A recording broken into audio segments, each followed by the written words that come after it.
अब ये भक्ति युग शुरू हो गया सन 1997 से। अब शुरुआत है, सूर्य उदय होता है तब इतनी रोशनी नहीं होती, जब शिखर में पहुंच जाता जब देखा प्रकाश इसका।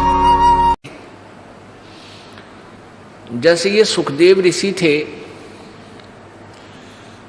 इनका व्यास जी इनके पिताजी थे और ये अपनी मां के गर्भ में 12 वर्ष तक रहे थे,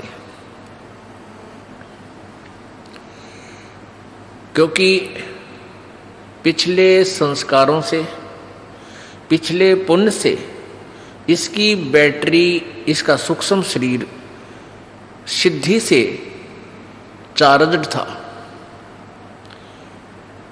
और इसको ये ज्ञान, इस जीव को गर्भ में ये ज्ञान होता है कि बाहर जाते ही तेरी बुद्धि पर पत्थर पड़ जाते हैं, उसके बाद कुछ भी याद नहीं रहता। ये तीनों गुण, रजगुण ब्रह्मा, सतगुण विष्णु, तमगुण शिव जी, इनसे निकल रहा एक एक गुण का प्रभाव ये प्रत्येक प्राणी को यहाँ अचेत कर देता है।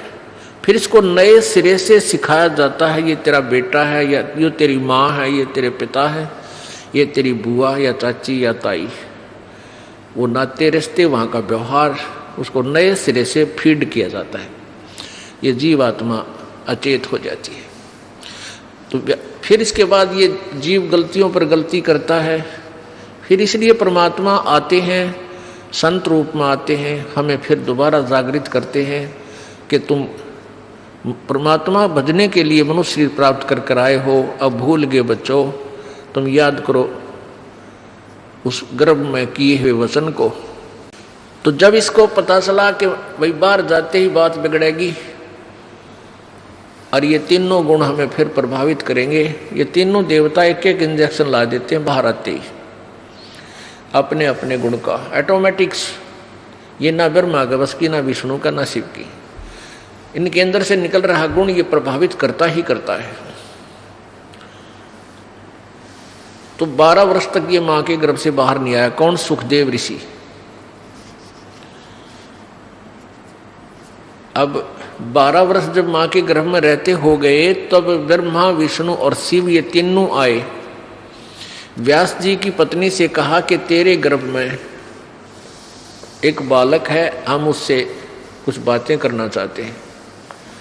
व्यास की पत्नी ने कहा कि मुझे तो ये भी नहीं मालूम कि मेरे पेट में बच्चा है या नहीं, क्योंकि जितनी भक्ति चार्ज होती है, सिद्धि होती है, उससे अनहोनी होने लग जाती है। 12 वर्ष की का बच्चा पेट में, मां ने बेरा भी को ना, तो इसलिए माँ खुश तो हुई कि मेरे पेट में लड़का है। तो उसने कहा ये बच्चा तो सुखदेव है, सुख दिया इसने मुझे, यानी दुख नहीं दिया। माँ जब बच्चा पेट में होता, माँ की स्थिति कुछ ज़्यादा ही बिगड़ी हुई रहती है, कदे उल्टी पड़े, कदे खट्टे मीठे नजीक रहे, कदे गोटे टूटे रहे, वहाँ बीपी आई, कदे लो हो जा, परेशान रहती है। लेकिन कहते हैं उसके कारण नहीं हुआ, तो सुखदेव, इसलिए माँ ने उसको पेट में ही सुखदेव नाम रख लिया। और दूसरा कारण ये बताते हैं कि वो श्री भगवान शिव जी ने पार्वती को ज्ञान दिया था, जहाँ पर वो अमरनाथ बताते हैं, उस एक सूखे पेड़ के नीचे बैठ के, उस सूखे पेड़ की खोगर में एक तोते ने, मादा तोते ने अंडे दे रखे थे। तोती ने जो स्वस्थ अंडे थे वो तो बच्चे बन के उड़ गए थे, भगवान शंकर की आदेश देते और अपन उनकी सिद्धि थे। लेकिन वो गंदा अंडा था, वो उड़ा नहीं, स्वस्थ नहीं हुआ। फिर वो जब ज्ञान देने लगी पार्वती जी को भगवान शंकर जी, तो उन शंकर जी के वचनों से, उनके वचनों से वो अंडा स्वस्थ हो गया, यानी सत्संग से अंडा स्वस्थ हो गया। स्वस्थ होकर फिर तो वो सुख यानी तोते का बच्चा रूप में निकल गए और हुंकारे वर्ण लग गया। जो ज्ञान दिया जा रहा था पार्वती को, वो भी उसमें हाँ हूँ, हाँ ठीक है, ऐसे बोलने लगा। तो पार्वती तो समाधिस्थ होगी, वो तो सचेत थी नहीं, बोल नहीं रही थी। तो शिव जी ने देखा भाई ये कौन बोल रहा है, किसने सुन लिया तेरा यु ज्ञान। तो उसने देखा उधर तो तोता उड़ के भाग लिया। भगवान शिव ने सोचा ये मेरे ज्ञान को चुरा ले गया, यू किसी नकमी आत्मा ने बताओगा। ये कुपात्र को दिया गया ज्ञान हानिकारक हो जाता है, इसमें सिद्धियां आ जाती हैं और वो फिर दुश्मन बन जाता है, राक्षस टाइप हो जाता है, इसलिए ये ज्ञान और नाम गुप्त रखा जाता है। तो शंकर भगवान पीछे पीछे उड़ चल पड़े।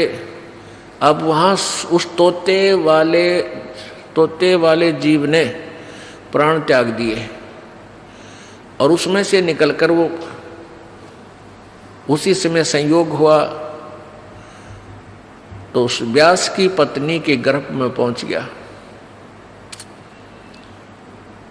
तो शंकर भगवान ने जाकर कहा कि व्यास की पत्नी तेरे गर्भ में मेरा चोर आया है।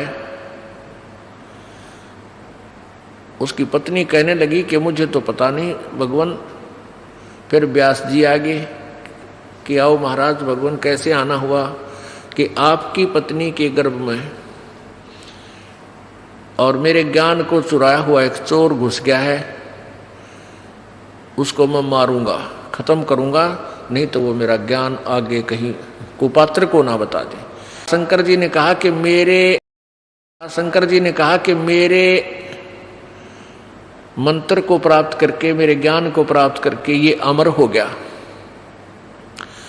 और इसको तेरी पत्नी के गर्भ से निकालो, मैं इसको मारूंगा, खत्म करूंगा, ये कहीं कुपात्र को ये ज्ञान ना दे दे।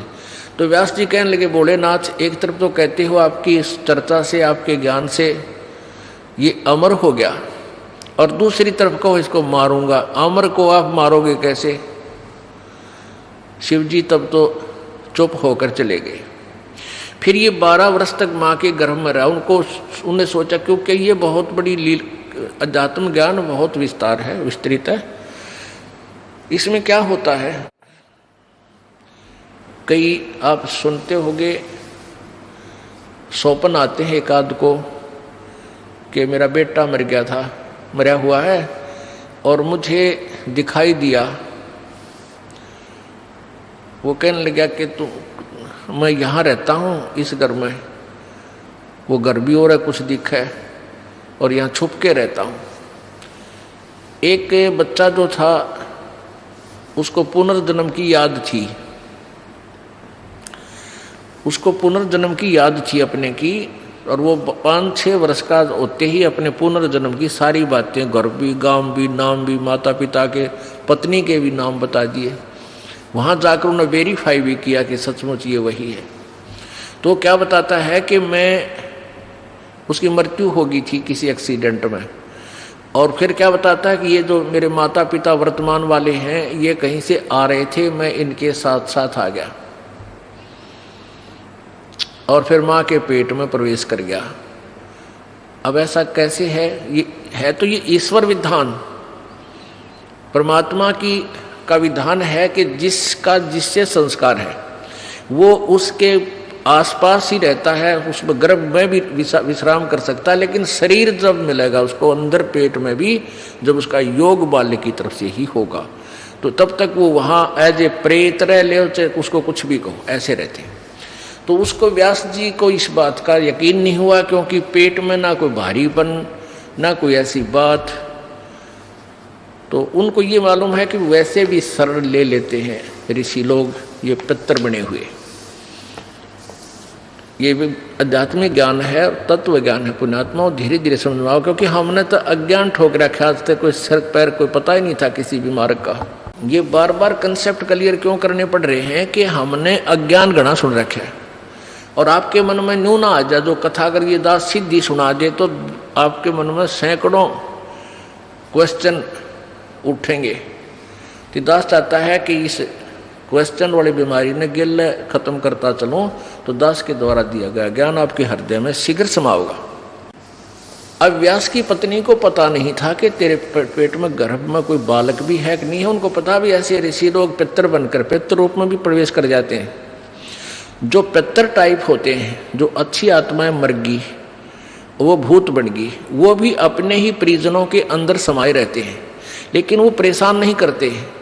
और जो दुष्ट टाइप मरते हैं वो चंडाल भूत होते हैं, वो प्रवेश करके फिर उनकी दुर्गति रखते हैं कि शराब पीने जी कर शराब पीते हैं, उसका नाश करा देते हैं, कोई कुछ और गलतियां करा देते हैं, कोई और बदमाशी भी करा देते हैं, बहन बेटियों की तरफ भी बकवाद करा देते हैं। तो इस तरह के वो नीच टाइप होते हैं। फिर वो उनका पता कुछ से का तो यहाँ आते हैं जब पता लगता है, क्योंकि यहाँ 75 सारे फिर फ्री होना पड़ेगा, उनको भागना ही पड़ेगा यहाँ से भगवान के दरबार में।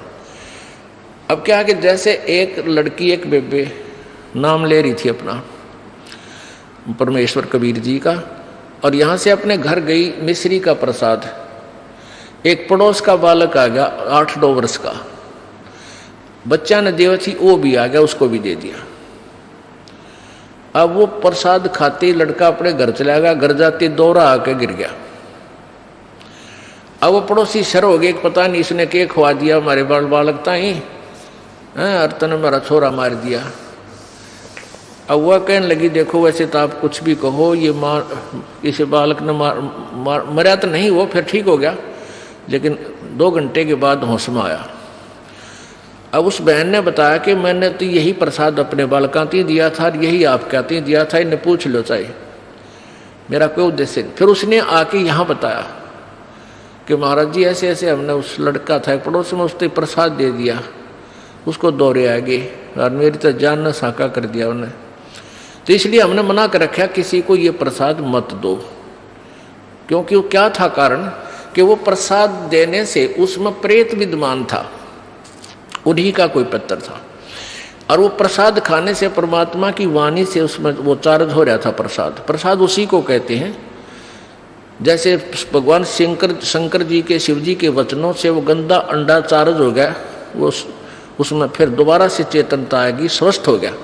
तो इस भगवान के वचनों से वाणी से आप यहाँ आते हो, आपको कोई बीमारी है छोटी मोटी, तो इन वचनों से सत्संग से भी राहत मिलनी शुरू हो जाती है, और अंदर बच्चा भी कोई ऐसा गड़बड़ वाला हो तो भी स्वस्थ होना शुरू हो जाता है।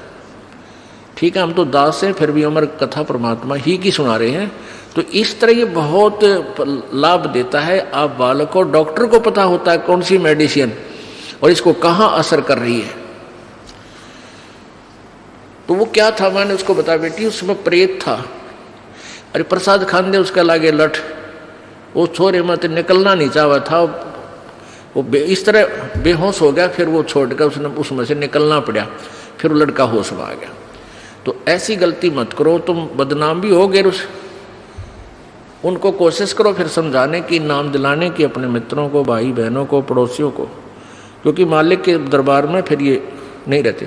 तो कहने का भाव दास का ये है कि ऐसी स्थिति में सुखदेव जी उसके गर्भ में पहुंच गया, और गर्भ धारण चाहे 10 दिन बाद हुआ हो, शरीर तैयार होना शुरू हुआ, फिर वो उसमें प्रवेश कर जाते हैं। शरीर जब बनना शुरू हुआ माता पिता का योग से, तो उसमें फिर वो जो शरीर में अंग कुछ ऐसी भी होता है कि महीने 2 महीने 20 दिन के बाद भी प्रवेश कर जाती हैं, जो आत्माएं सिद्धि युक्त होती हैं, ईश्वरीय शक्ति युक्त होती हैं। जैसे एक बहुत से प्रमाण हैं कि एक ये बताते हैं ना, एक 1000 वर्ष तक जीवित रहा, वो क्या करते थे, भक्ति करते रहते और अपने प्राणों को रोक कर रखते, समाधिस्थ रहते, 10वें द्वार पर श्वास रोक लेते हैं काफ़ी समय तक। तो इस प्रकार उनकी आयु बढ़ जाती है, लेकिन शरीर की नहीं बढ़ती। वो शरीर नष्ट होता दिखा, वो छोड़ दिया। वो क्या, कई कुछ ऐसे कबीले हैं जो जल प्रवाह कर देते हैं, अपनी कोई मृत्यु को प्राप्त हो जाता है बेटा या बेटी, तो वो क्या करते थे ऋषि, कोई युवा शरीर आ रहा होता है ऐसे बहता हुआ, तो उसमें प्रवेश कर जाते हैं। या जैसे कोई उठा कर ले जा रहे हैं, मृत्यु जवान लड़का मर गया, उसको स्वाह करने जा रहे हैं, और वहाँ जा कर के वो सिद्ध पुरुष देख लेता है, अपना शरीर छोड़कर वो घूमता रहता है।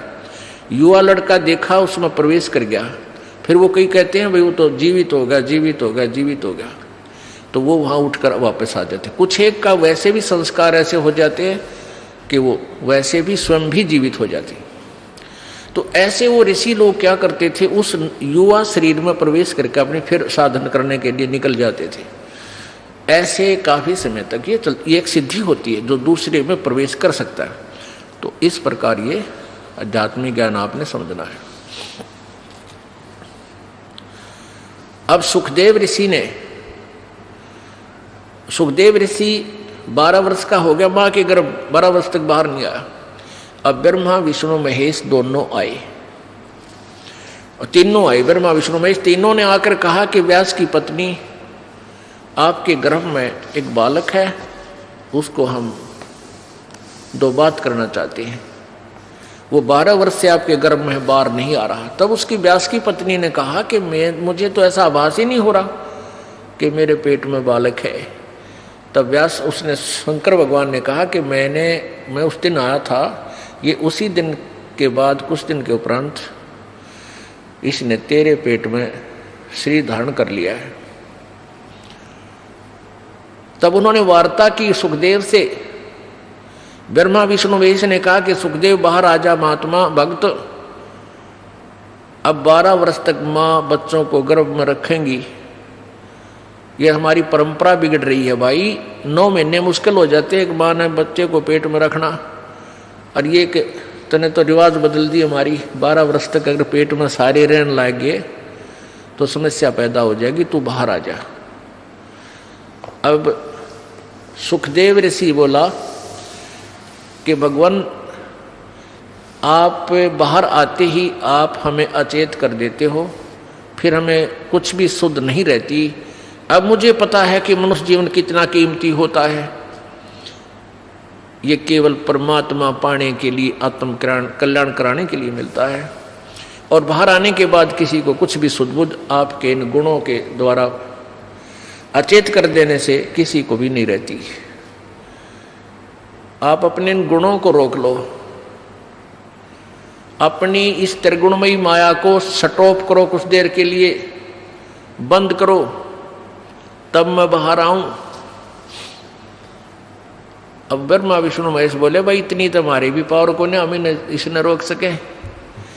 हम 1 सेकंड का भी 10वां हिस्सा इतनी देर रोक सकते हैं, इससे ज्यादा हमारी पावर नहीं हम इसको रोक सके। तो सुखदेव जी बोले इतना ही रोक लो तुम।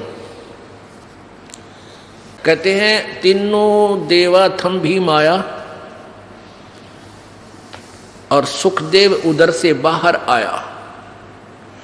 तीनों देवताओं ने या त्रिगुणमयी अपनी माया एक कहते हैं कि तीनों देवा थम भी माया और उधर गर्भ से बाहर आया। सुखदेव सुख में उपजे राई सिंह समोय, 9 नाथ और शद 84 ही संग उपजे थे दोए।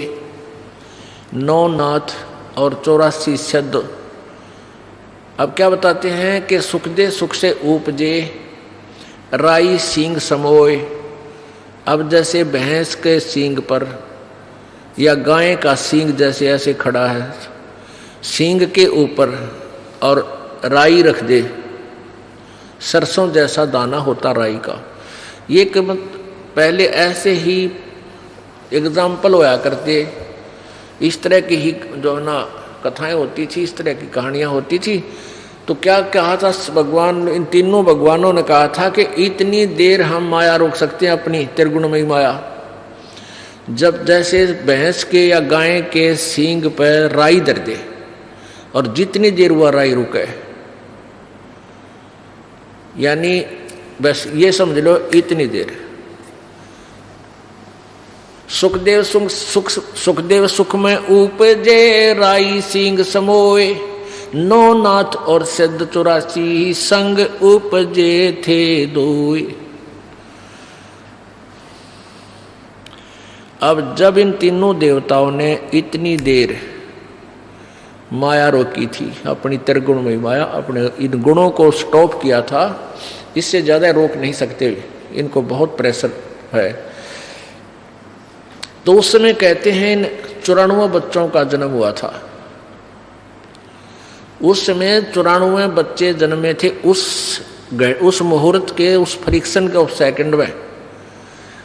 उनको भी चेतना रहेगी थी मालिक के पाने की। तो उनमें से 9 तो नाथ बन गए, 84 छद कहलाए, और जो 94 माथा है सुखदेव।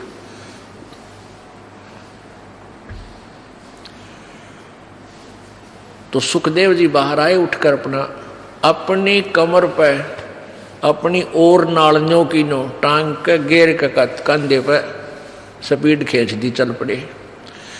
अब पुत्र के बारे में, पुत्र का मोह और पुत्र प्राप्ति बड़े सौभाग्य से मानी जाती है, जैसा कि इन लोक वेद वाले ने सबके घर ये इंजेक्शन ला रखा है और सभी पुत्र की इंतजार करते थे। तो 12 वर्ष बाट देखी, मतलब 12 वर्ष के बाद पुत्र आने वाला है। इस खुशी में व्यास जी फूला नहीं समावे, मेरा बेटा होगा, मेरा बेटा होगा। बेटा होया और बेटा उठ कर चल पड़ा। तो व्यास ने कहा, अरे पुत्र, ए पुत्र, अरे एक बार शकल तो दिखा दे नकम्मे, तू चाल पड़ा। तेरे लिए मैं 12 कितने दिनों से भटक रहा था, मैं हमारा पुत्र नहीं हुआ, क्या कोई बालक नहीं हो रहा था। तब पीछे से ही कहता है वो सुखदेव, एक लेवा एक देवा दूतम, कोई किसे का पिता नहीं पूतम, ऋण संबंध जुड़ा एक ठाठा, अंश में सब 12 बाटा।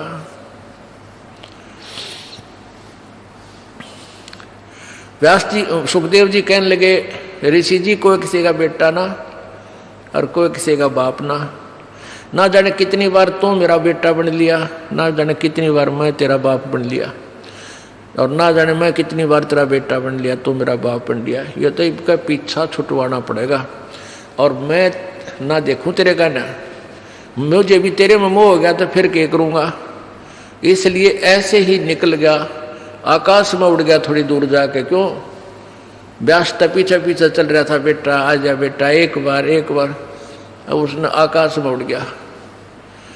आगे जाके फिर अपनी आप और नाल काट के पत्ते पुत्ते बांध के, पहले तो बालक थे 10-12 वर्ष के, वही हड्डे जाया करते थे। तो उसने फिर अपनी साधना शुरू की। उस साधना से पिछले जन्म की बैटरी चार्ज से स्वर्ग में पहुंच जाता था सुखदेव ऋषि। यह स्वर्ग किसे कहते हैं? स्वर्ग एक रेस्टोरेंट होता है, और वहां पर साहूकार, सेठ व्यक्ति, पैसे वाले, धनी ही जा सकते हैं, ना रेस्टोरेंट में गरीब व्यक्ति क्या नहीं जा सकता। जिस तरह पूंजी को ना, जिसके पास पैसे हैं वो धनी है, वो किसी भी जाति वर्ग का है, यानी यहाँ किसी वर्ग से नहीं, धनी से मतलब है। तो जैसे यहाँ राम नाम के यानी सिद्धि भक्ति पुनों के जो धनी हैं वो स्वर्ग जाते हैं, और स्वर्ग के अंदर अपने पुनों को अक्षीण करके फिर वापस आ जाते हैं। स्वर्ग एक रेस्टोरेंट समझ लो, एक होटल समझो। जैसे गर्मियों के दिनों में यहाँ हरियाणा, राजस्थान, उत्तर प्रदेश, पंजाब, मध्य प्रदेश आदि क्षेत्रों में भयंकर गर्मी पड़ती है मई और जून में। और जिसके पास कुछ पैसे हैं, एक्स्ट्रा सेठ है, धनी है, वो 2 महीने कुल्लू और मनाली हिली स्टेशन यानी पहाड़ी क्षेत्र में चले जाते हैं। वहाँ रेस्टोरेंट यानी होटल में कमरा किराए पर लेते हैं और वहीं खाना खाते हैं, और 2 महीने 10-20 हज़ार रुपये जो वो लेके जाते हैं, उन 10-20 हज़ार रुपये को वहाँ खर्च करके और फिर वापस अपने कर्म क्षेत्र में आ जाते हैं, जहाँ उनकी दुकान, बिजनेस, व्यापार है। और वहाँ 20 हज़ार रुपये अपने खा खर्चाए, बर्बाद कराए। अब फिर नए सिरे से फिर माया जोड़ो, 20-30 हज़ार रुपये बच जावे तो फिर कुल्लू मनाली अगले वर्ष फिर गर्मियों में चले जाओ, और फिर जेब कटवा के फिर वापस आ जाओ। तो कहने का भाव ये है कि ये स्वर्ग जो है ये एक रेस्टोरेंट है, और वहाँ यहाँ के पुण्यकर्मी प्राणी ही यहाँ इकट्ठी की हुई माया, धन, पुण्य, उनके आधार से स्वर्ग जाते हैं। तो ये स्वर्ग पर जैसे प्रत्येक शहरों में रेस्टोरेंट होते हैं, होटल होते हैं, तो एक तो कॉमन स्वर्ग है जिसका राजा इंद्र है, और प्रत्येक भगवान, जैसे भगवान ब्रह्मा, भगवान विष्णु, भगवान शिव जी की अलग से राजधानियां हैं, वहां पर भी एक स्वर्ग है। वो इस कॉमन स्वर्ग से भी अच्छा रेस्टोरेंट वहां अलग से है। सब जगह ऐसा उन्होंने अलग से अपना, जो इनके जैसे विष्णु जी के उपासक हैं वो विष्णु लोक में चले जाते हैं, वहां उनका रेस्टोरेंट बना रखा है, खाओ खर्चो मौज, यहाँ करो मौज। और फिर ऐसे विष्णु के उपासक विष्णु लोक में चले जाते हैं उनकी राजधानी में, तो वहां भी रेस्टोरेंट यानी स्वर्ग है। जो ब्रह्मा जी के उपासक ब्रह्मा के लोक में, देवी के उपासक देवी के उस रेस्टोरेंट में स्वर्ग में चले जाते हैं, देवी धाम पर बने हुए उस रेस्टोरेंट यानी स्वर्ग में। तो ये सुखदेव ऋषि स्वर्ग में जाता था, सशरीर चला जाता था, और वहां के व्यक्ति, वहां के जितने भी देव पुरुष थे वो उनकी बड़ा सत्कार करते थे, आदर करते थे कि भी बड़ा सिद्धि वाला व्यक्ति है, ऐसे इसे कलयुग में ना ऐसे समय में और उड़कर आ जाता है। एक दिन वो विष्णु जी के लोक में चला गया। कौन? सुखदेव। उसकी पिछले पनों की बैटरी चार्ज थी, पिछले पनों से उसके शरीर में वो सिद्धि शक्ति थी। एक सिद्धि आकाश से उड़ जाई, एक सिद्धि जल पैर न लाई, एक सिद्धि कुछ खावन पीवे, एक सिद्धि जो बहु जुग जीवे। इस तरह ये 24 सिद्धियां हैं। उनमें से एक आकाश में उड़ जाने वाली सिद्धि सुखदेव को प्राप्त हुई और हल्दी की गांठ से पंसारी बन गया, महर्षि सिद्ध बन गया। अब वो विष्णु लोक में पहुंच गया, जो कारण अला अला वो वहां पहुंच गया। अब जो ही विष्णु लोक में वो पहुंचा तो वहां स्वर्ग में पहुंचा, उस रेस्टोरेंट यानी रेस्ट हाउस में, वो वीआईपी रेस्ट हाउस। वहां जाकर उसने पहरेदारों से, नौकरों से, पार्षदों से कहा कि मैं पृथ्वी लोक से आया हूं, सुखदेव ऋषि मेरा नाम है और मैं स्वर्ग में जाना चाहता हूं। अब उनने वहां जो गेट कीपर थे, सेवादार थे, पहरेदार, पौलिया बोलते हैं, यानी जो डोडी में जो बैठे रहते हैं, उनसे जाकर कहा तो वो कहने लगे जी ठीक है, आओ ऋषि जी, आपके गुरुजी कौन है? अब वहां जाकर पता चला इनको, जैसे अगर मान ले को डुप्लीकेट गुरुजी भी होगा किसी का, उसको वापस भेज दिया जाएगा, और गुरु नहीं है तो भी। तो उसने वहां पूछा कि तुम्हारा आप जी का गुरुजी कौन है, फिर वो रजिस्टर में मिलाओगे वो मान्यता प्राप्त है कि नहीं है। सुखदेव ऋषि कहने लगा मेरा कोई गुरु नहीं है। पार्षद बोले ऋषि जी फिर आपको अंदर जाना अलाउड नहीं है। अब सुखदेव ऋषि कहने लगा क्यों भाई, ऐसी कौन सी बात है, गुरुजी बनाना क्या आवश्यक है, जब मैं बगैर गुरु बनाए ही यहाँ आ गया हूँ, गुरु बनाए हुए भी यहाँ आते हैं। तो वो बोले जी हमने तो इस बात का पता नहीं क्यों आवश्यक है क्यों नहीं, पर आदेश भगवान विष्णु जी का है कि जिसका गुरु नहीं है वो स्वर्ग में प्रवेश नहीं कर सकता, इस रेस्ट हाउस में नहीं जा सकता। सुखदेव बोला भाई मैं भी ये बैठ गया यहाँ पर और कह दो भगवान ने मैं स्वर्ग में जाऊंगा, नहीं मेरी बात कराओ, तुम अपने घर से बना रखी तुमने ये बातें, या मेरी बात कराओ भगवान से। वो पहले वो नौकर थे, सेवक थे, दास थे, वो गए भगवान के पास के प्रभु एक सुखदेव नाम के ऋषि आए हैं पृथ्वी लोक से, उनका कोई गुरु नहीं है और वो अंदर जाने की जिद कर रहे हैं, हठ कर रहे हैं। हमने आपका आदेश भी सुना दिया पर वो मान नहीं रहे हैं, वहीं बैठे हैं। तो विष्णु जी ने कहा यहाँ लाओ बुला के।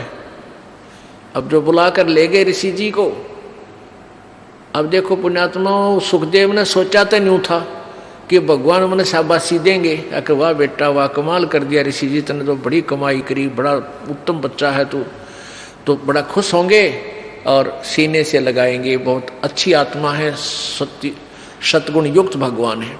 अब जब वो सामने खड़ा हुआ सुखदेव ऋषि, तो भगवान विष्णु ने कहा भी यहाँ किस लिए आया ऋषि जी, कारण बताइए आने का। जब चेहरे पर वह रौनक ना देखी भगवान का, वादा फ्यूज तो उड़े हो लिया, बात तो बिगड़ गई। कहने लगा भगवान मैं रेस्ट इस स्वर्ग में इंटर करना चाहूँ था, आपके पार्षद ना करने देते। भगवान ने पूछा अपने नौकरों से भाई क्यों नहीं जाने देते ऋषि जी को, क्या कारण है। पार्षदों ने बताया, उन सेवादारों ने बताया कि भगवान इन गुरु को नहीं बना रखा, ये विदाउट गुरु है, निगुरे हैं ये। तब भगवान विष्णु बोला, अरे सुखदेव तेरी मति मारी गई, तूने कोई गुरु नहीं बना रखा। अगर नहीं भगवान, कि जाओ और गुरु धारण करो और फिर यहाँ आओ बेटा, क्यों नहीं रस्ट तुझे स्वर्ग में रखेंगे, बगैर गुरु के यहाँ आ नहीं सकता, ये नियम है भगवान, अध्यात्म नियम है। अब सुखदेव कहता है कि भगवान उस पृथ्वी लोक पर मेरे तुलना में मेरे बराबर कोई संत ऋषि नहीं है, मैं किससे को गुरु बनाऊं। अब विष्णु जी बोले, भाई यह भी तेरी कमजोरी है, यह भी कमजोरी है तेरे अंदर, यह भी एक निकम्मापन बोल रहा है जब तू अपने आप को इतना महान बना बैठा। एक बुढ़ा एक डॉक्टर के पास गया, अब अस्थि पिंजर सा रह रहा, बूढ़ा कति कमजोर, हड्डी चाम सूख गया, मांस सूख रहा। डॉक्टर से कहने लगा, डॉक्टर जी मैं जब खड़ा होता हूं मुझे चक्कर आवे हैं, चक्कर से आते हैं। तो डॉक्टर ने देख लिया अस्थि पिंजर रह रहा बूढ़ा, ने बोला बाबा जी तेरा कमजोरी है, यानी शारीरिक वीकनेस है, यानी आपका शारीरिक कमजोरी है, ताकत को न रही, बुढ़ापा आ गया। कहने लगा मेरी पिंडियां में दर्द हुआ है, पिंडी भड़के हैं, यानी पिंडलियों में पीड़ा रहती है। डॉक्टर बोला कमजोरी है। ने बोला कड़ दुख है डॉक्टर जी, कमर में दर्द रहता है। डॉक्टर बोला कमजोरी है। और बूढ़ा छोम आ गया, गुस्सा हो गया। ने बोला तू डॉक्टर है गम चक्कर, एक के बाद जाना है कमजोरी है कमजोरी है, और भी क्यों लाल हो गया। डॉक्टर बोला बाबा यह भी कमजोरी है, क्योंकि कमजोर आदमी ने गुस्सा गणा है, जिसमें शारीरिक बल नहीं होता उसमें क्रोध भी गणा हो से, तो यह भी एक कमजोरी है तेरी के लक्षण है। तो उस समय भगवान से विष्णु ने कहा कि यह भी तेरी कमजोरी है सुखदेव, जो तू अपने आप को एक महान मान रहा है। अरे महान तो एक का है संसार में, वो परम पिता, और दूसरा अपने आप को इतना अंडी मानना है, वो निकम्मा आदमी है, घोर निकम्मा, और निकल जाए यहाँ से। और कहा जाके राजा जनक को गुरु बना, राजा जनक से उपदेश ले, वो आज के वक्त में मेरे सत्र का और स्वर्ग सत्र का वो मान्यता प्राप्त गुरु है। अब वहां से तो मुंह लटका कर चल पड़ा, अब आ गया उस इंद्र वाले स्वर्ग में, कॉमन स्वर्ग में। अब वहां जब वो पहले आता था तो चेहरा न्यारा खिला हुआ होता था, उस दिन गया था मुंह लटका हुआ था। अब वहां बैठे देवताओं ने पूछा कि आओ महात्मा जी, महर्षि जी, आज किस टेंशन में हो आप, क्या चिंता है आपको। अब सुखदेव ऋषि कहने लगा, भाई महापुरुषों चिंता का तो कमी ना रही चिंता की। तो मैं ऐसे ऐसे विष्णु जी के पास गया था भगवान के लोक में, और वहां मुझे स्वर्ग में रहने से मना कर दिया, भगवान विष्णु जी ने भी मना कर दिया। लेकिन वो देवता कहने लगे, दूसरे जो वहां स्वर्ग में के वासी थे, कहने लगे सुखदेव सच्ची बात बता, तूने के गुस्ताखी कर रखी है। भगवान विष्णु वो तो बड़े खुश होते हैं, देवताओं को सीने से लगाते हैं, ऋषियों को भक्तों को सबको प्यार देते हैं। तो अपनी नालायकी बता के गलती करे, गड़बड़ कहाँ है। तो भगवान ने क्यों मना किया आपको वहां रहने से।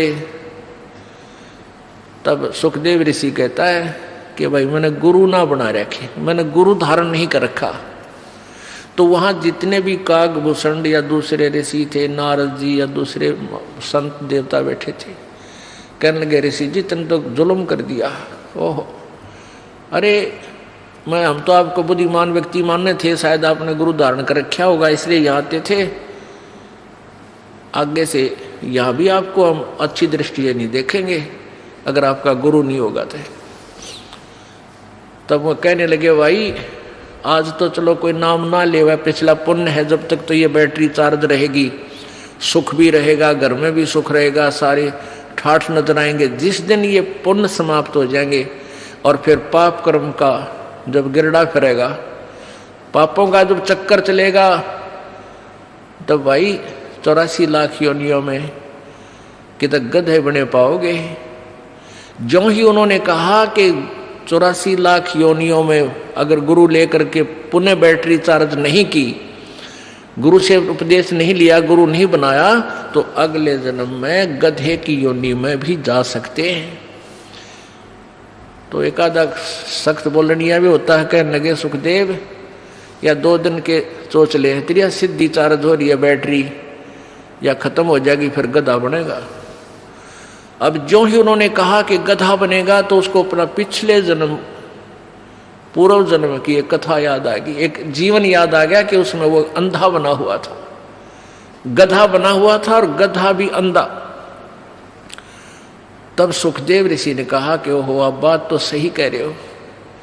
एक बार मैं गधा की योनि भोग रहा था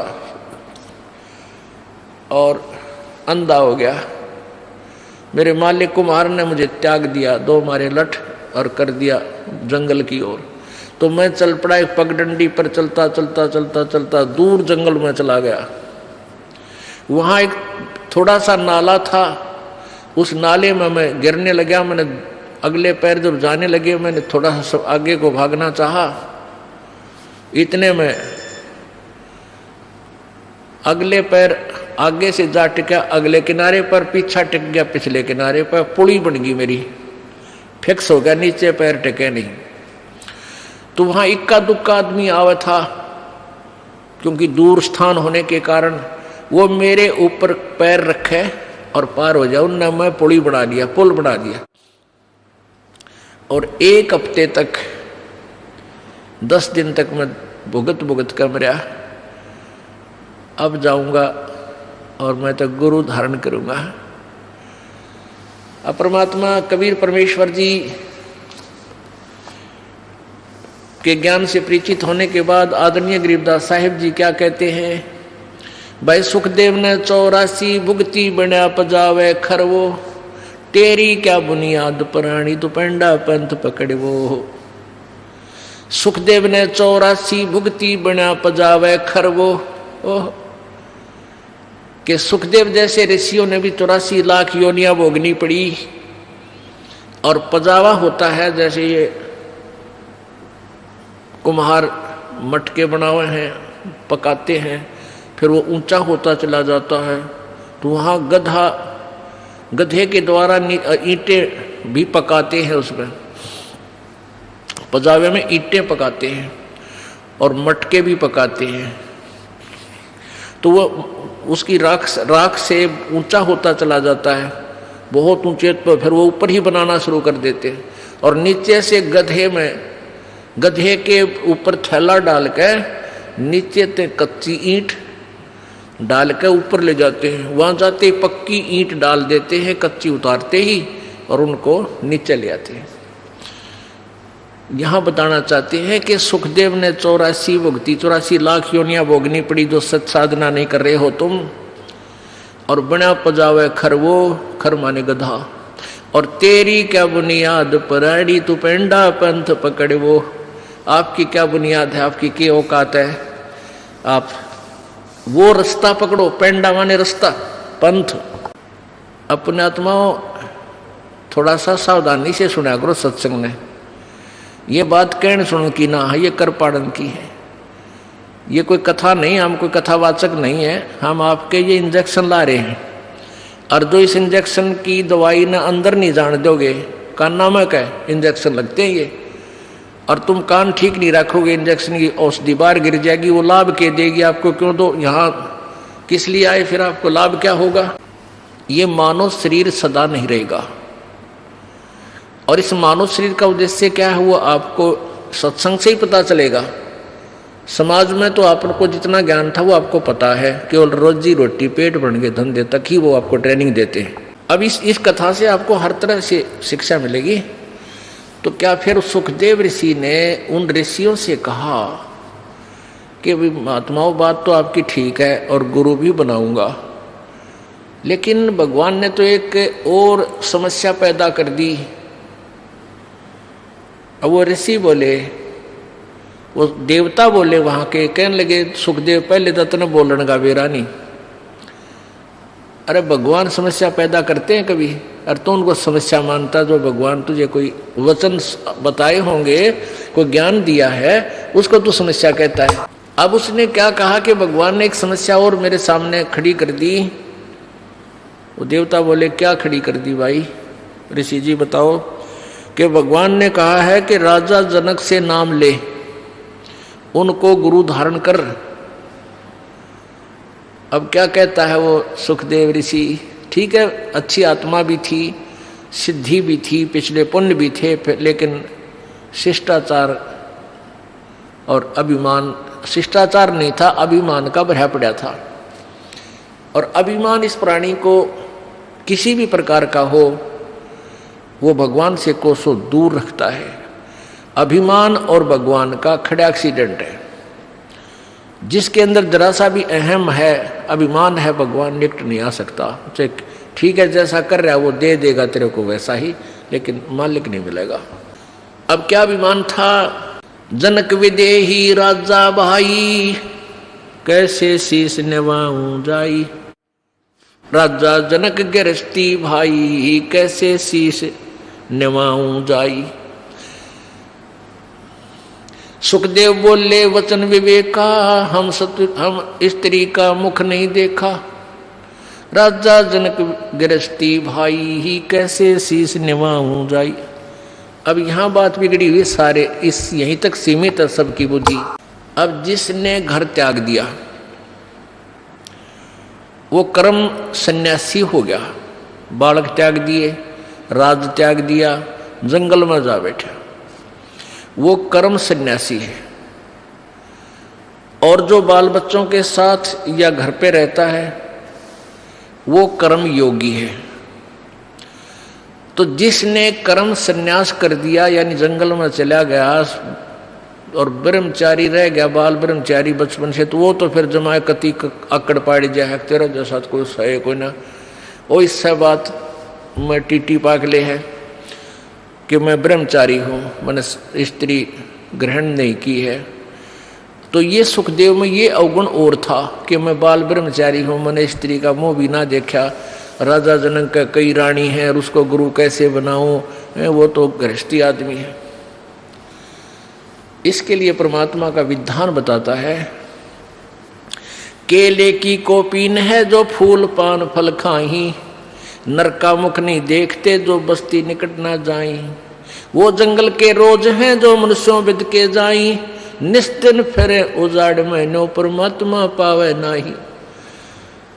अब क्या कहते हैं भाई, एक व्यक्ति कह रहा था ना, बोला वहाँ अरे ऋषिकेश तो ऊपर एक जंगलों है में एक ऐसा महात्मा रहता है, शरीर पर नी वस्त्र रहता, कोई कपड़े नहीं रखता, ना खाना खाता, फूल पत्ते खाकर अपना साधना करता है और लंगोट की जगह कर केले के पत्ते बांध रहा है। और भाई एक दिन बस नो थोड़ी सी कसर रहेगी, उनके उसके दर्शन ना हुए। जो ही मैंने उनकी तरफ दृष्टि की, उनका मुंह बैक हो गया और वो भाग के गुफा में जा बड़े की तो गहरे, और जब दर्शन हो जाती है तो बेड़ा पार हो जाता है। अब इसके विषय में कहते हैं, परमात्मा का विधान बता रहा है कि कीड़े की कोपीन है, लंगोट पर्दे पे, यानी इतने त्यागी वैरागी समझते हो, लगते हैं तुम्हें। केले की कोपीन है, पान यानी पत्ते, फूल और फल खाही, और आदमी का मुख नहीं देखते। कहते वो महात्मा आदमी के निकट न आता, अंदर घुस जा, भाई महापुरुष पड़ा है। कहते नरक का मुख नहीं देखते जो, और बस्ती निकट न जाही, गांव के आसपास नहीं जाते हैं मांगने। वो जंगल के रोज हैं, ये नील गाय होती है ना, जो आदमियों ने देख कर, पहले ये नील गायें आदमी को देखो भाग लिया और फड़क गए। ये थोड़ा फर्क पड़ता जा रहा, जंगल रहे कोई नहीं, जहाँ की तो बाज बूझ के थकले हैं बेचारी, फिर ये इतना पहले वाला स्थिति नहीं रही। तो पहले ये आदमी दिखते भाग को पूरा लाइन की लाइन बढ़ जाती थी जंगलों में।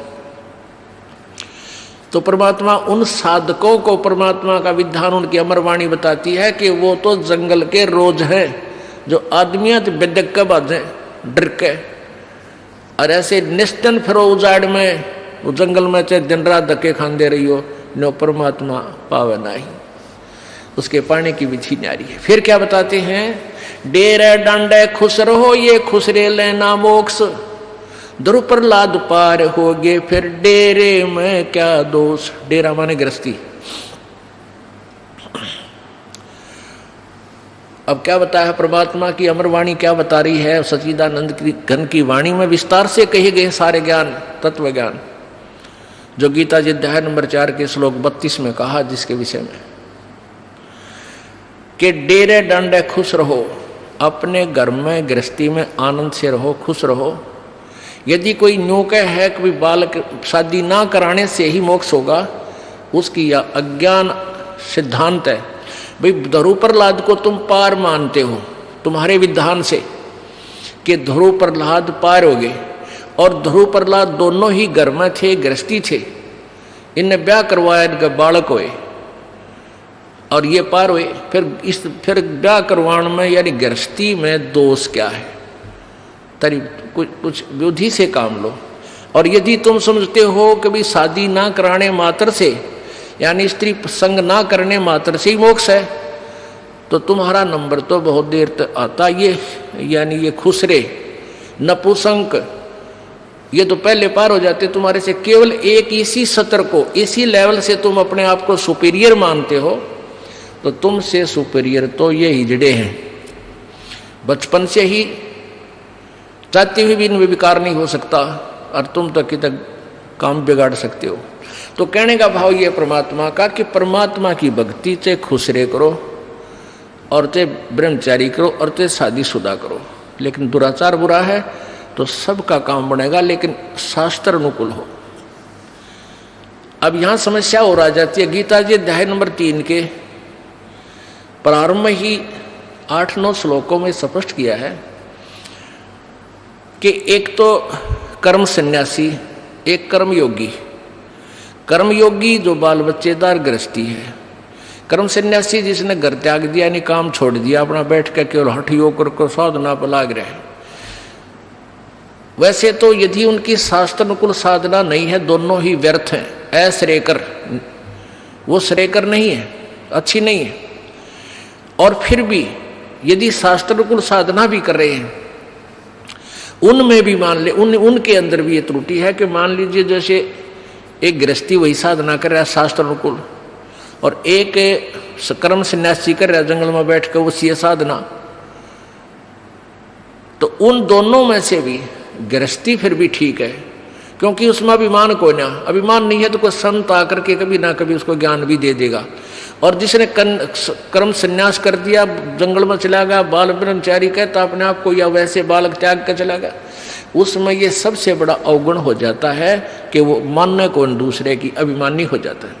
तो इनसे कहते हैं वो कर्म योगी अच्छे हैं, श्रेष्ठ हैं। श्रेष्ठ क्यों है? क्योंकि उसकी तुलना में, क्योंकि वो मान जाएंगे, भगवान की भक्ति कर लेंगे।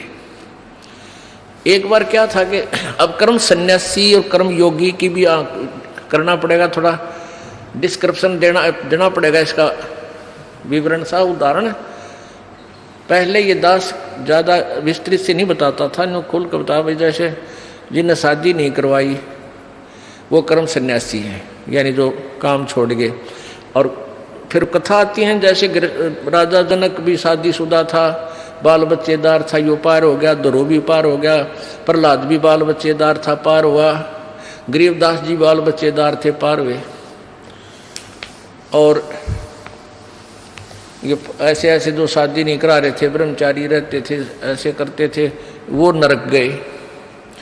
तो यहाँ एक भगत आ रहा है सेवा में राजस्थान से, 8-9 वर्षों से हमारे साथ ही रह रहा है।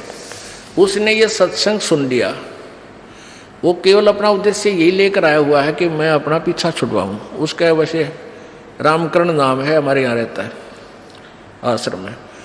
तो उसने 2-3 बार कुदरती ऐसा सूत बैठ गया, शॉर्टकट में वो बात ऐसी बतानी पड़ गई, तो उसका वहम हो गया कि भाई जो शादी करावे हैं वही पार होंगे, और जो शादी नहीं कराता मैं तो रह गया। फिर तो उसने सोचा तो बात बिगड़ेगी, यानी उसका उद्देश्य जो था परमात्मा पाना चाहिए, चाहे ब्याह करवाना पड़ेगा, मैं ब्याह भी शादी भी करवाऊंगा।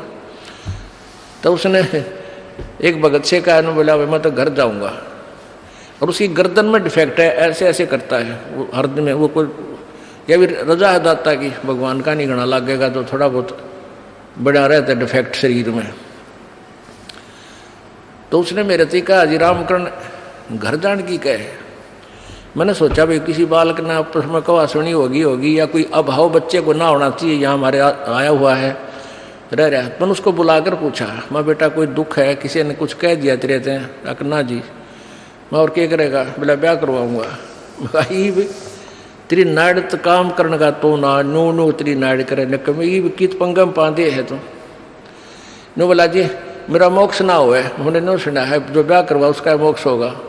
अरे तरह के जो वही है। फिर उसको समझा, बेटा उद्देश्य ब्याह से नहीं है, कर्म सन्यासी वो होता है जो जंगल में चला गया, काम का हाथ और हठियों करके बैठ जाता है। आप तो आश्रम में रहकर भी कर्मयोगी हो, सारा सेवा करते हो। अब वो जूतों की सेवा, जोड़ा घर में सेवा करे जूतों वाले में, और सेवा भी करे, जब भी फुर्सत मिलता है अपना बैठ कर भजन करता है वो क्योंकि ये ज्ञान को इसलिए दास चाहता है, हर कंसेप्ट एक बार क्लियर करता चलो, कदे कोई रह जा दूरा, फिर ऐसे कमजोरी रह जा बच्चे में। तो भाव ये नहीं होता कि शादी करवाओ या ना करवाओ। जैसे पहले हमने देखा गामा में एक घर में 6-5 लड़के हुआ करते, एक ब्याह जानदार, बाकी सारे बिना ब्याह थे। तो वो भी कर्म योगी थे, वो धंधा करा करते अपना, कोई पाली जा रहा है, कोई आड़ी जा रहा है, कोई कुछ कर रहा है, कोई किस। तो ऐसे था, वो भी कर्म योगी थे, कर्म सन्यासी नहीं थे। तो कहने का भाव ये है कि अब परमात्मा कह रहे हैं, अब सुखदेव को ये अभिमान हो गया कि मैं तो बाल ब्रह्मचारी और राजा जनक गृहस्थी भाई, और कैसे शीश निभाऊं जाई। ये अभिमान और है नकलियों में, जो घर छोड़ के आंडे हैं, लाल कपड़े पहन के। ये मैं सुना करता, इनके पास जाता था, बैठता, तो एक दूसरे ने कहते थे तो गृहस्थी को अपने पास बैठाता है, यानी उनका आसन होता था। जैसे एक चारपाई पर बैठ गया एक बाबा जी, और उसने को बैठा लिया अपना लाडला सा चेला भी अपने पास, घर वाला अकाजा भाई यार। दूसरा देख लेना, उसने जाते घेर दे, क्योंकि तूने गृहस्थी को अपने बराबर बैठा लिया। तो संत में और गृहस्थी में क्या अंतर रहा? ये तब वैसे यहाँ तक उलझ पुलझ हो रहे थे।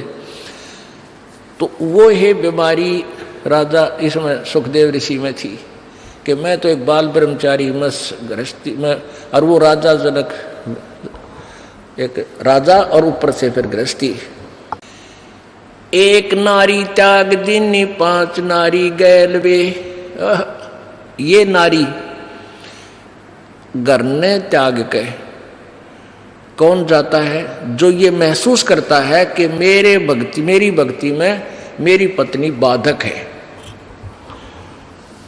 और वो घर त्याग कर जंगल में चला गया। तो परमात्मा का विधान बता रहा है, एक नारी त्याग दीनी 5 नारी गैल वे, पाया ना द्वारा मुक्ति का सुखदेव करी बहु सैलवे।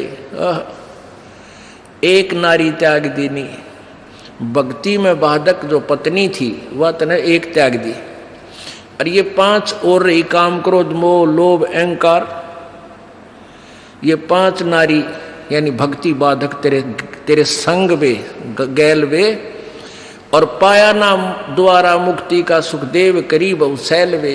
सैल सपट्टे बहुत करे, सैल माने सैर, कदे स्वर्ग मर, कदे दूसरे स्वर्ग मर, कितने सैर सपट्टिया मर, कहते न्यू मालिक ना मिलता। वो कैसे मिला? कबीर परमेश्वर कहते हैं, गर्भ योगेश्वर गुरु बिना बई लाग्या हर की सेव, कह कबीर बैकुंठ से फेर दिया सुखदेव। गर्भ योगेश्वर यानी मां के गर्भ में ही इतना ज्ञानी पा के गया था वो गर्भ योगेश्वर सुखदेव। कहते हैं स्वर्ग में चला गया बिना गुरु के, वहां से उसको वापस फेर दिया, वापस पटक दिया। गर्भ योगेश्वर गुरु बिना वो लग गया हर की सेव, कह कबीर बैकुंठ से वो फेर दिया सुखदेव। राजा जनक गुरु किया फिर कीनी हर की सेवे, कह कबीर बैकुंठ में वो ओलट मिले सुख देव। वो फिर स्वर्ग में गए राजा जनक को गुरु बना के। अब राजा जनक कैसे गुरु बनाया? अब सुखदेव वहां से चलकर आ गए स्वर्ग से, उन ऋषियों से वार्ता करके, देवताओं से। उसका फिर भी ना जची बात, तक अपने पिताजी के पास चलता हूं। व्यास जी बड़े पहुंचे हुए हैं, चारों वेदों का राइटर हैं और ऐसे ऐसे बड़े महान आत्मा है हमारे पिताजी। अब उनसे मिलो। देखो गरतांडी पाक के गया था कि मैं बाप का मुंह भी देखूं कि जब मेरा मुझे ममता हो जा। ये उनकी अपनी लोक वेद था, अपनी सोच थी। अच्छी सोच होते हुए भी डिफेक्टिव थी, क्योंकि वो सुचारू नहीं थी, वो शास्त्र अनुकूल नहीं थी। अभिमान हो गया कि मैंने पिता का मुंह भी नहीं देखा, चल पड़ा। और फिर पिताजी के पास आना पड़ा। सुखदेव के पास आया ना, सुखदेव अपने पिताजी व्यास जी के पास आए और कहा, पिताजी प्रणाम। कहा गया पुत्र, कहा गया पिताजी। बड़ी खुशी हुई, सीने से लगाया, पिता ने प्यार किया, बैठा दिया, भाई घने दिन में आया है बेटा। फिर कहने लगा, पुत्र आज कुछ मायूस से नजर आ रहे हो, टेंशन किस बात की है आपको? अब सुखदेव ने सारी कथा बता दी कि ऐसे ऐसे भगवान विष्णु के लोक में गया था, उन्होंने नहीं मुझे स्वीकार किया और कहा गुरु बनाओ। और गुरु बनाने के लिए भी राजा जनक को कह दिया। अब राजा जनक गृहस्थी, बाल बच्चेदार, मैं कैसे जाऊं? अब देखो, जब उन देवताओं के पास स्वर्ग में सुखदेव ऋषि ने यह प्रश्न किया कि भगवान ने मेरे सामने एक समस्या उत्पन्न कर दी, तो देवता कहने लगे, पता लगा कि समस्या क्या है कि राजा जनक से उपदेश ले। तो अब यही प्रश्न उसने अपने पिताजी से किया कि नाम तो मैं लूं पिताजी, लेकिन मेरे सामने भगवान ने एक समस्या पैदा कर दी, मेरे सामने एक समस्या उत्पन्न कर दी। तो सुखदेव उस व्यास जी के ये वचन सुनते ही हृदय में पीड़ा हुई कि बालक तो ठीक ना बोलता, यू ऋषि वाले लक्षण इसमें लग नहीं रहे। जो भगवान को यूं कह समस्या पैदा कर दी, भगवान समस्या पैदा करते ही कभी मन में सोचा ही था। फिर भी अपने रोक कर कहा कि क्या बात होगी पुत्र? कि भगवान ने कहा कि राजा जनक से उपदेश ले ले। राजा जनक तो बाल बच्चेदार, कई रानियां उसके हैं, और मैंने स्त्री का मुंह भी नहीं देखा, मैं बाल ब्रह्मचारी। अब एक गृहस्थी को क्यों कर शीश निभाऊं, मैं तो मैं ऋषि। अब सुखदेव व्यास बोला, भाई तेरा जन्म किस तो हुआ है? आपसे, यानी मेरे पिता और ये हमारी माता जी। फिर हम के हैं भाई, हम गृहस्थी को ना, तो मेरे सामने क्यों शीश निभाया फिर आके? तो भाई लग गया था अच्छा बच्चा, लेकिन सुखदेव ने कुछ नहीं करी बेटा। मैं सोचू था मेरा बेटा मेरा नाम रोशन करेगा और महान बनेगा। जब इतना त्याग किया, मैंने अपने दिल पर पत्थर रखा, पुत्र के मोह में कई दिन तड़पता रहा, आहार भी नहीं किया, फिर भी न सोची चल अपना कल्याण करवा लेगा। तू तो नरक में जागा और गधा बनेगा, डाला तने करके रखा है, अभी तक तूने गुरु नहीं बनाया। और फिर ऊपर से कहता है कि भगवान ने समस्या पैदा करती, भगवान ने तो तेरी करड़ाई टाल दी और जाकर नाम ले ले, नालायक उस महापुरुष के चरणों में गिर जा।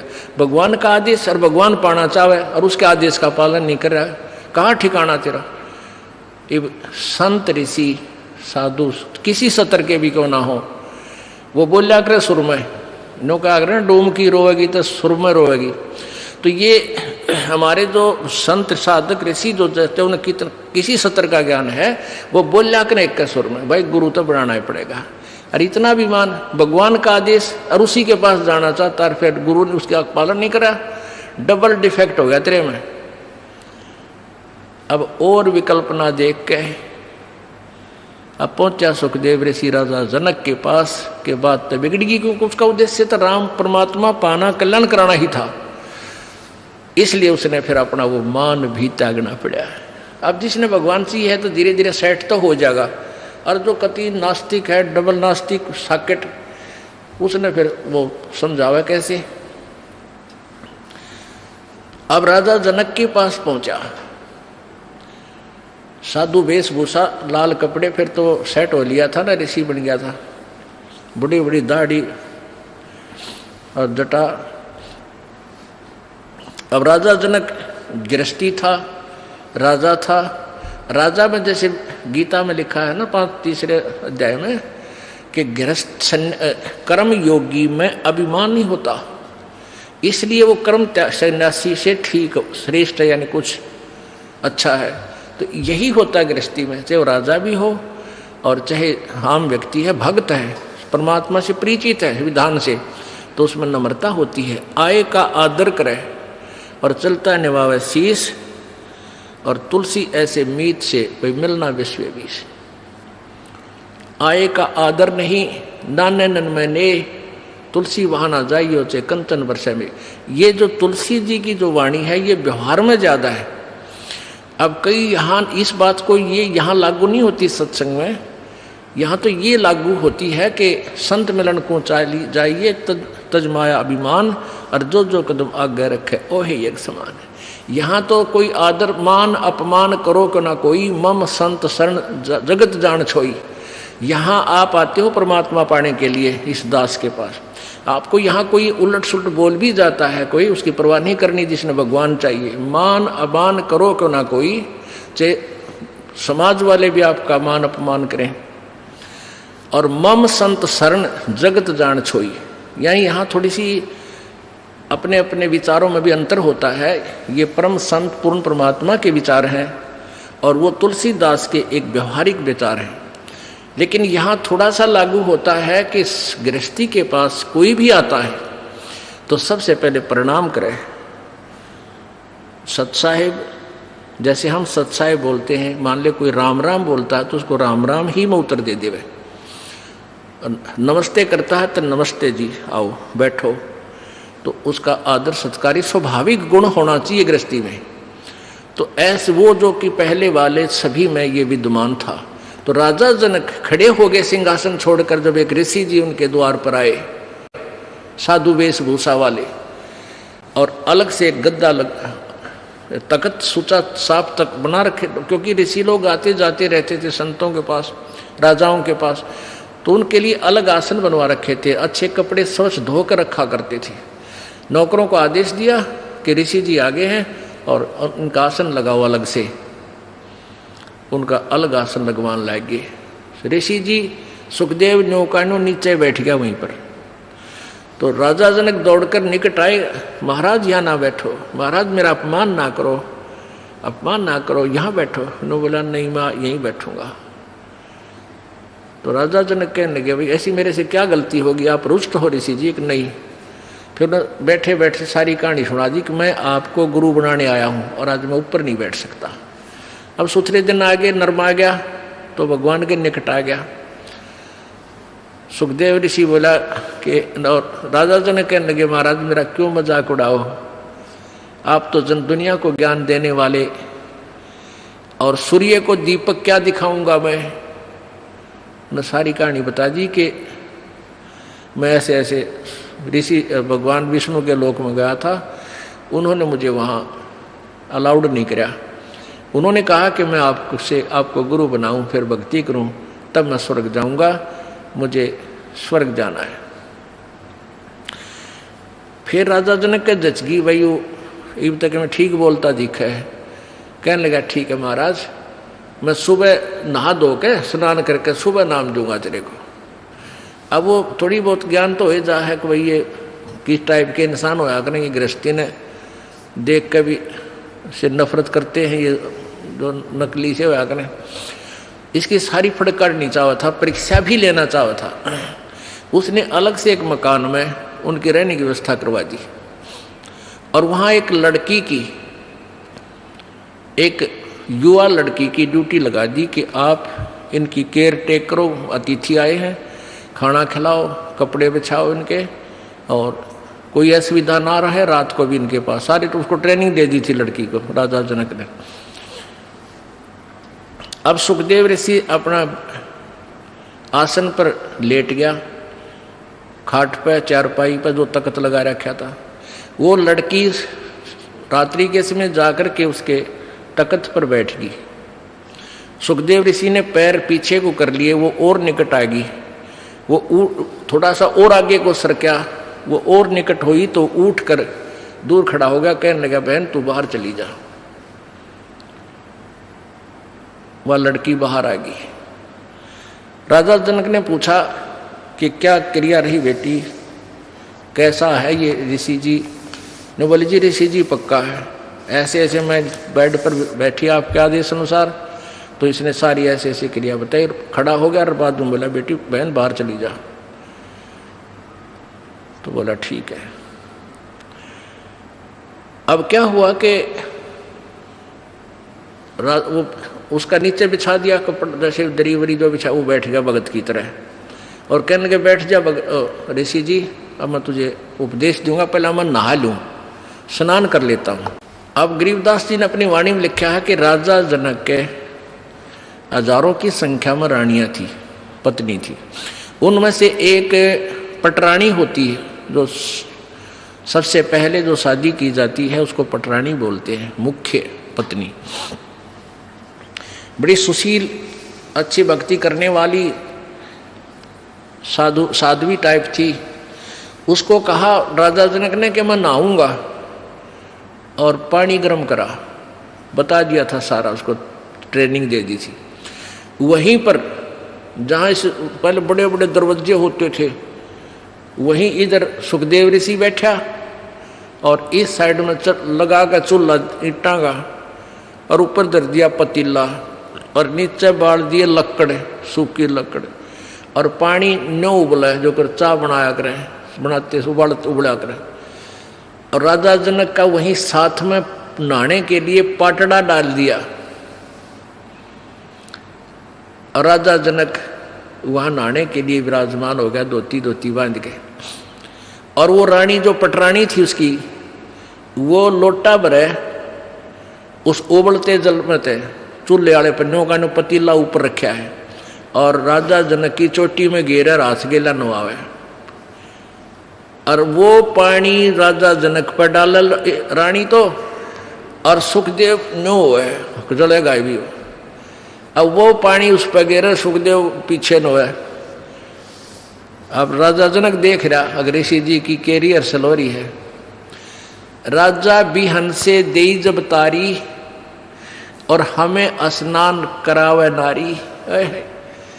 राजा हंसा, और जब वो न्योकड़ू है ना, तब राजा ने कहा कि सुखदेव ऋषि आप एक बार व्यास के बेटे, तो अपने आप को ऋषि माने फिरे था, बाल ब्रह्मचारी कहे था, और हम तो गृहस्थी हैं बाल। और आज जो मेरे नहाने के बाद जो पानी गटर में जा रहा है, जो नाली के अंदर से पानी बह रहा है, तो इसमें हाथ दे दे व्यास के बेटा, जब जानो तो किसा भगत है, अपने आप में ऋषि बना फिरा था।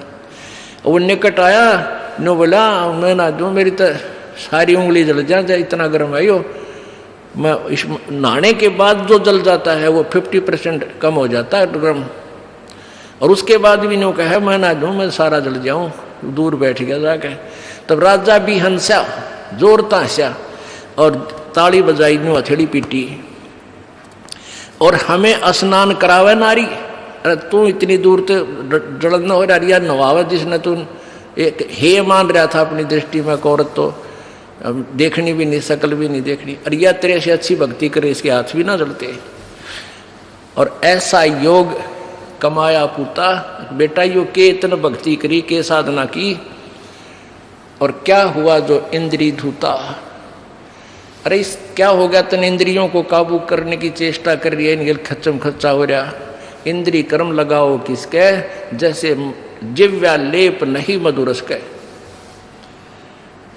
हालांकि इस इंद्रियां का के दोष है भाई, इन न तू रोके बैठा, अब जीभ के शहद लगा दे, 1 सेकंड में टेस्ट करके नीचे न कर देगी, जीभ का निशान भी ना पाओ मत होगा। तो इंद्रियां का कर्म नहीं लगे, तेरे मन के कर्म लगेंगे।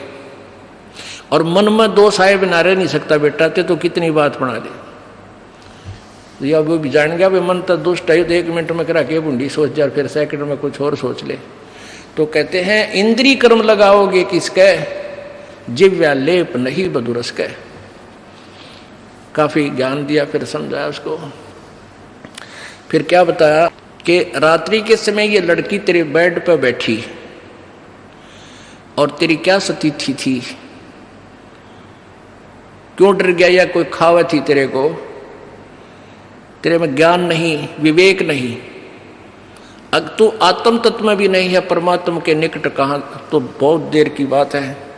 योगी पुरुष आत्म तत्व में आ जाते हैं, स्त्री और पुरुष की आत्मा में उन्हें भिन्नता नजर नहीं आती। अगर तू थोड़ा बहुत आत्म तत्व में भी आ रहा होता तो भी तेरे अंदर ये शुक्र पैदा ना होती, और बैठ जाता, कहता जा बेटी बैठ, आओ भाई बैठो, बात परमात्मा की चर्चा शुरू करता, उसको ज्ञान सुनाने लग जाता, आप पे दोष खत्म था।